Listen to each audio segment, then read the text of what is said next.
Bueno, buenas noches, que el Señor nos bendiga. Damos gracias a Dios por una oportunidad más, ¿no? De estudiar y en esta ocasión pues estudiamos los salmos y para el día de hoy vamos a estar analizando un pequeño salmo, el Salmo 138. Habíamos visto el 137 anteriormente, que era salmo imprecatorio. Este Salmo 138 lleva por título Acción de gracias por el favor de Jehová. Es el título que tiene la Reina Valera y en el texto hebreo simplemente dice Salmo de David. O como decíamos muchas veces, eso puede significar también Salmo hacia David o Salmo inspirado en David, ¿no?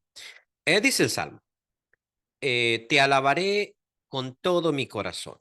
Delante de los dioses te cantaré salmos. Me postraré hacia tu santo templo y alabaré tu nombre por tu misericordia y tu fidelidad, porque has engrandecido tu nombre y tu palabra sobre todas las cosas. El día que clamé, me respondiste. Me fortaleciste con vigor en mi alma. Sigue diciendo, te alabarán, oh Jehová, todos los reyes de la tierra, porque han oído los dichos de tu boca, y cantarán de los caminos de Jehová, porque la gloria de Jehová es grande. Porque Jehová es excelso y atiende al humilde, mas al altivo mira de lejos.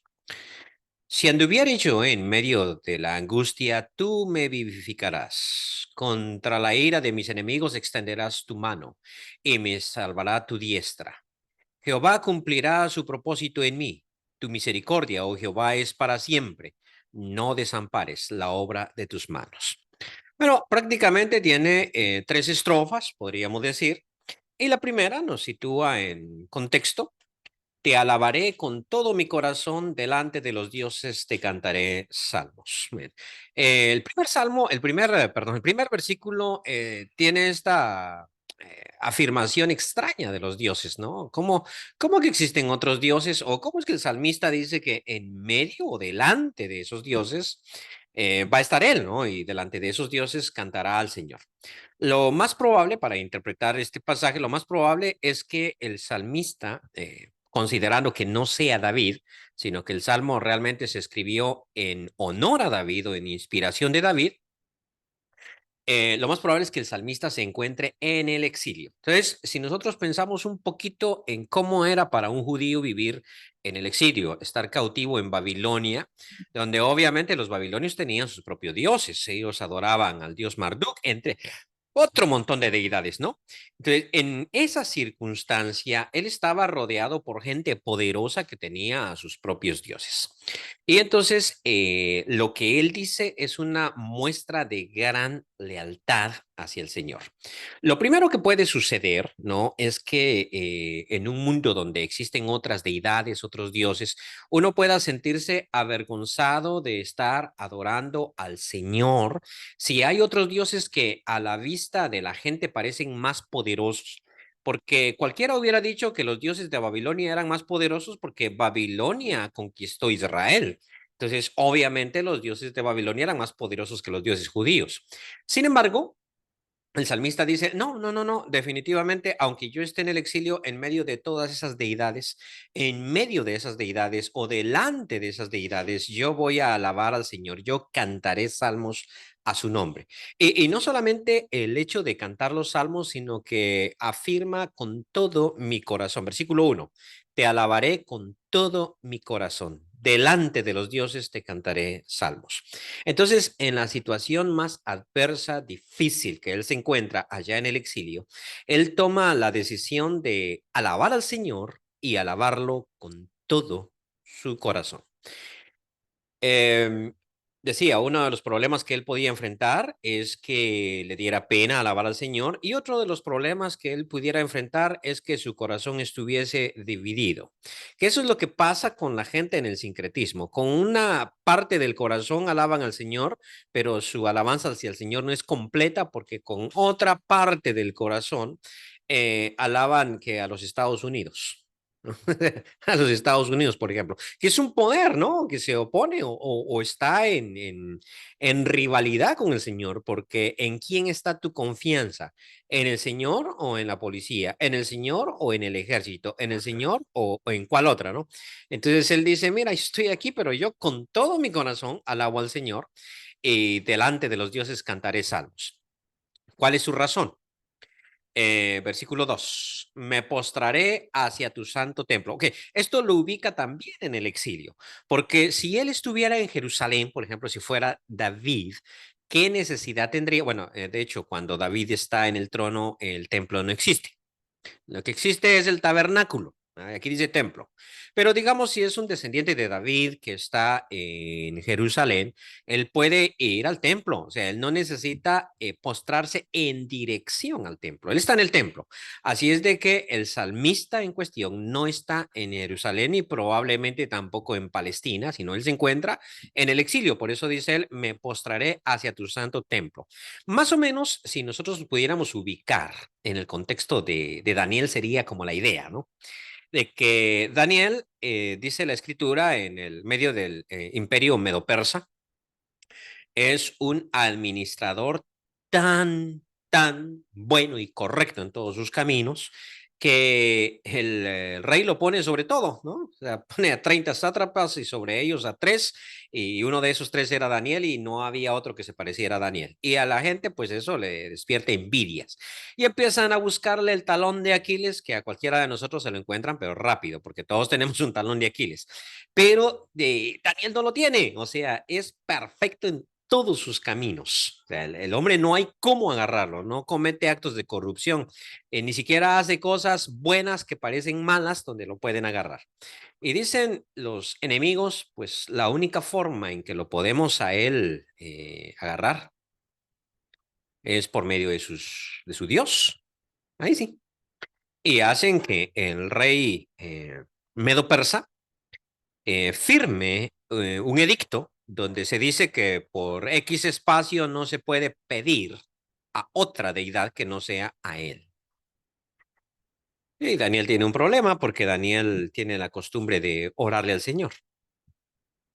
No sé yo si oraba 3 veces al día o no, cuál haya sido su costumbre, y tampoco sé si él oraba con su ventana abierta en dirección hacia Jerusalén o hacia el templo de Jerusalén.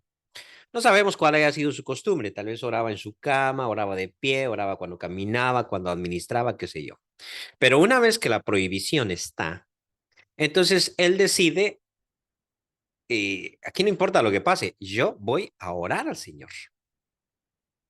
Y no lo voy a hacer en secreto, sino que voy a abrir la ventana y voy a abrir la puerta, que todos me miren, y en dirección hacia el templo de Jerusalén, hacia allá voy a orar 3 veces al día, a que la gente mire.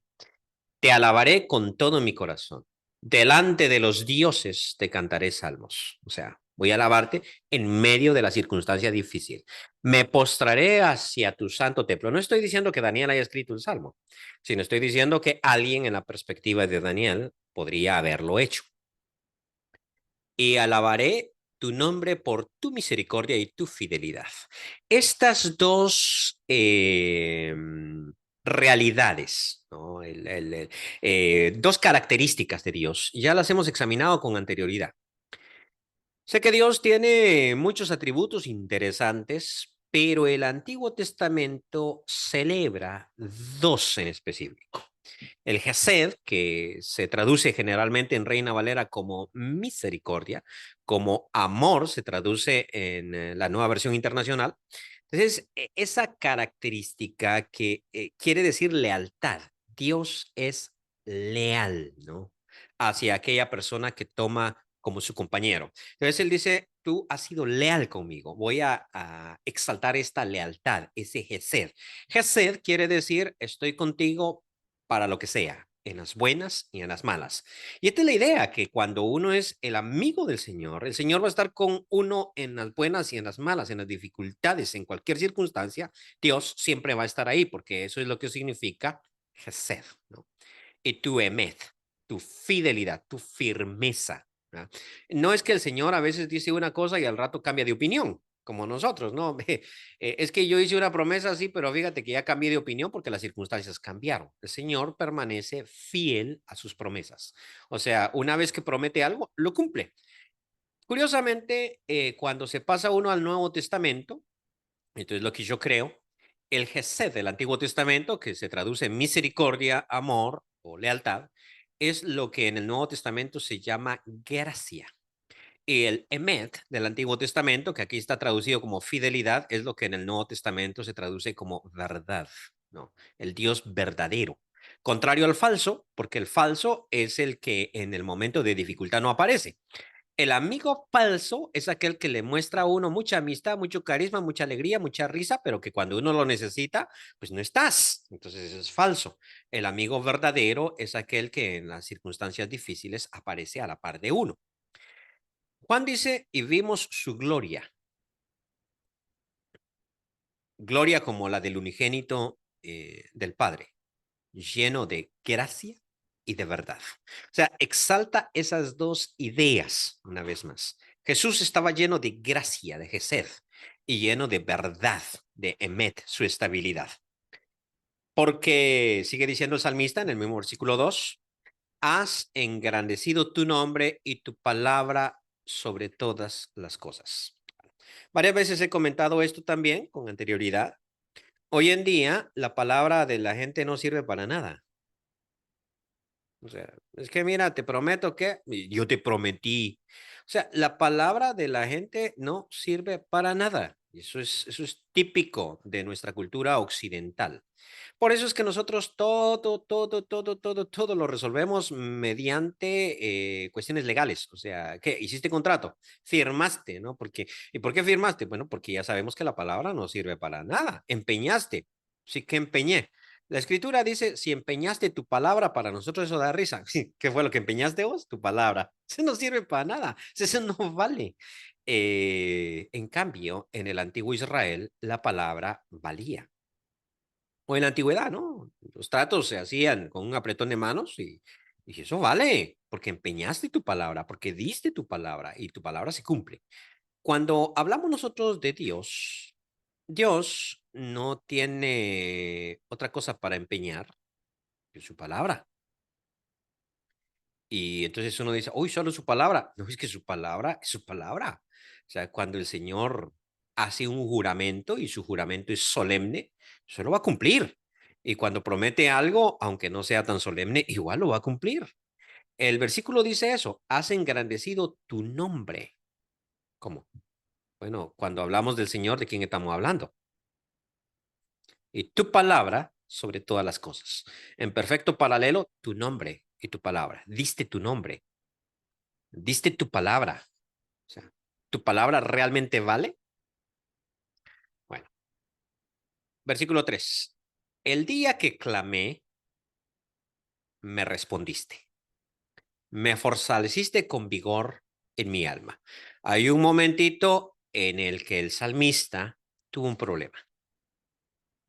Y el salmista dijo, el que empeñó su palabra y el que dijo que iba a estar a mi lado y me iba a ayudar, es el Señor.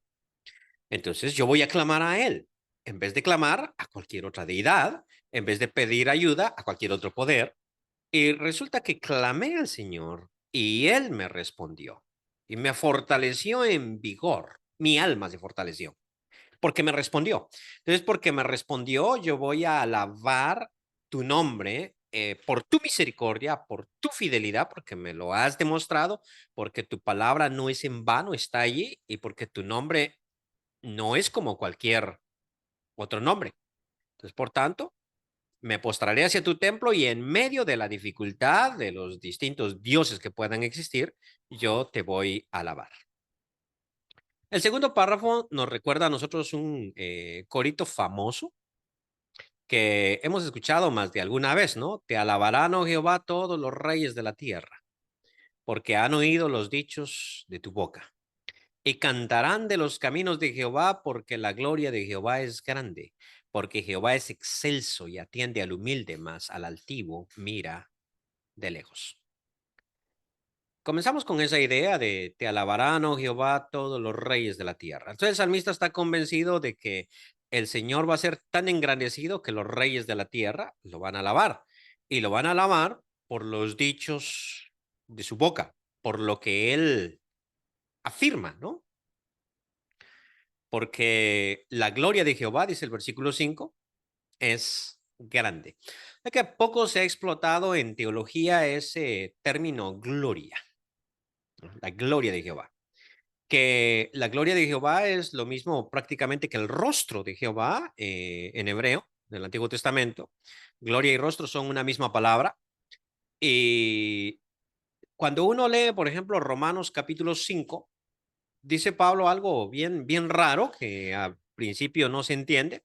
Dice él que nosotros nos gloriamos en la esperanza de la gloria de Dios.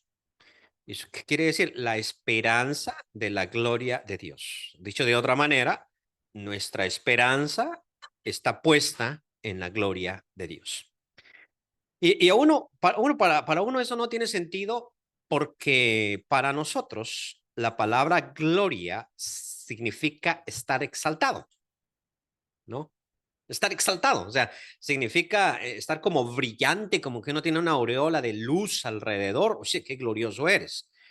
Pero el concepto hebreo tiene más la idea de que la persona que es gloriosa es la persona que es confiable. O sea, uno llega a tener gloria cuando el carácter de uno es conocido como estable. Entonces, por ejemplo, aquí cuando dice, porque la gloria de Jehová es grande, no está diciendo tanto que Dios es un ser exaltado a lo sumo y que brilla mucho y que habita en luz inaccesible, sino más la idea que está diciendo es que el Señor jamás va a dejar sin ayuda a alguno de sus siervos, porque eso le traería mucha vergüenza. Ya, digamos que no se diga, por ahí dicen, por ejemplo, vamos a poner el ejemplo de que el hijo de uno se meta a una deuda, o sea, sacó prestado el niño. Y luego uno, pues yo ni siquiera le dije a este que prestara, ¿no? Entonces uno tiene que corregir a su hijo, obviamente, porque eso que acaba de hacer es un fraude, ¿no? Uno corrige a su hijo. Pero luego resulta que el dueño de la tienda donde este fue a pedir fiado, fue a pedir, pues necesita su dinero. Y entonces uno dice, pues sí, yo voy a pagar esa plata, ¿no? ¿Y usted por qué la va a pagar? Si usted ni siquiera la disfrutó, ni siquiera... Bueno, es que no quiero que se diga, aquí viene el caso, ¿no? Que yo no pago mis deudas. No quiero que ande mi nombre botado por ahí por las calles. Y no quiero que se diga tampoco, ¿no? Que el hijo de Selvin Monterroso anda timando a todo el mundo. Hay que vamos a pagar la deuda aquí. Entonces uno va y paga, ¿no? Y paga porque el nombre de uno está quedando en entredicho. Esa es la misma idea del Señor. La gloria de Jehová es grande. Entonces, ¿qué pasa cuando Selvin Monterroso, siervo del Señor, está en dificultades? Bueno, que Selvin Monterroso le pide al Señor y que el Señor dice, sí, te voy a sacar de esa. ¿Por qué? Pues porque tú eres muy bueno. No, no, no es porque Selvin sea muy bueno, sino porque el Señor no va a dejar su nombre votado por ahí. O sea, no va a permitir que un siervo del Señor esté en entredicho, porque al mismo tiempo el nombre de él es afectado. Entonces, esto es lo que dice él. Cantarán de los caminos de Jehová, porque la gloria de Jehová es grande, ¿no? Entonces es alguien que va a responder, ¿no? Sus dichos de su boca. Cuando él promete, él cumple, porque Jehová es excelso. Y ahora viene algo que se va a repetir en el Nuevo Testamento también y que pocas veces nosotros reflexionamos sobre eso. Él atiende al humilde, más al altivo mira de lejos. Resulta que cuando uno va a la gente poderosa de este mundo, la gente poderosa de este mundo hace lo contrario. Al humilde humillan, dice, como te ven, te tratan. Si te ven humilde, te humillan. El famoso poema de Rubén Darío de los motivos del lobo dice eso, ¿no? El lobo cuando me vieron humildito, me dieron de palos. O sea, cuando me vieron todo manso y humilde, se aprovecharon. En cambio, al altivo, no, pues al altivo lo tratan bien. Y dentro de la política, así es. ¿Cuál es, por ejemplo, el porte de Donald Trump? Pues el porte de un altivo. Y en efecto, es gente importante. Esta gente es altiva, ¿no? Y entonces es a los que los altivos, los poderosos, miran a los altivos, pero a los humildes ni les importa. Curiosamente, la Biblia dice que el Señor es al contrario. O sea, dice un filósofo alemán, Feuerbach, ¿no? Que el hombre hizo a Dios a su imagen y semejanza, dice. O sea que el hombre empezó a pensar cuál sería el dios idóneo y cada cultura creó a su propio dios. Había un filósofo en la antigüedad que se burlaba de eso, se llamaba Genofonte. Y perdón, Genófanes, me confundí con Genofonte, ¿no? Genófanes. Entonces Genófanes decía, mira, los etíopes hacen a sus dioses negros y chatos, y los griegos los hacen rubios y ¿cómo se llama este? Y guapos, decía, bueno, era griego, ¿no? Y si los caballos tuvieran dioses, decía él, los harían en forma de caballo. Cada quien hace a su Dios a su forma. Entonces Feuerbach dice, los cristianos hicieron a un Dios a su imagen y semejanza. Mucho de esa crítica es verdadera en la teología. Sin embargo, el Antiguo Testamento no crea a un Dios a su imagen y semejanza porque es revelación de Dios. Dios sorprende porque contrario a lo que la gente hace todo el tiempo de atender al altivo, atender al rico, al poderoso y hacer de menos al humilde, el Señor hace lo contrario porque Jehová es excelso, atiende al humilde.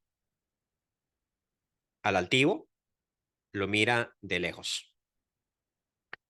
Si anduviere yo en medio de la angustia, termina diciendo el salmista, tú me vivificarás. Contra la ira de mis enemigos extenderás tu mano y me salvará tu diestra. Jehová cumplirá su propósito en mí. Tu misericordia, oh Jehová, es para siempre. No desampares la obra de tus manos. Entonces, el salmista puede confiar tranquilamente porque el Señor va a estar a su lado siempre. No importa realmente la situación que pueda estar atravesando. No importa lo que me depare el futuro porque, dice él, si yo anduviere en medio de la angustia, no, no me voy a afligir porque tú me vivificarás. O sea, tú. Los enemigos pueden enojarse contra mí, pueden airarse grandemente, pero tú extenderás tu mano contra ellos. Y tú me vas a salvar, tu diestra me va a salvar. Entonces, puedo puedo descansar confiadamente en el Señor, porque Jehová cumplirá su propósito en mí.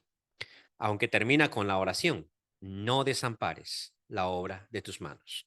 Es una oración extraña, ¿no? Pero es una oración confiada en que el Señor en efecto lo hará. Entonces uno sabe lo que el Señor hace, pero igual le pide, ¿no? Entonces, parte de la fe cristiana. Yo sé que el Señor me cuida, sé que el Señor sabe mis necesidades, pero sé que también al Señor le gusta escucharme pedirle, ¿no? Y saber que yo confío en Él.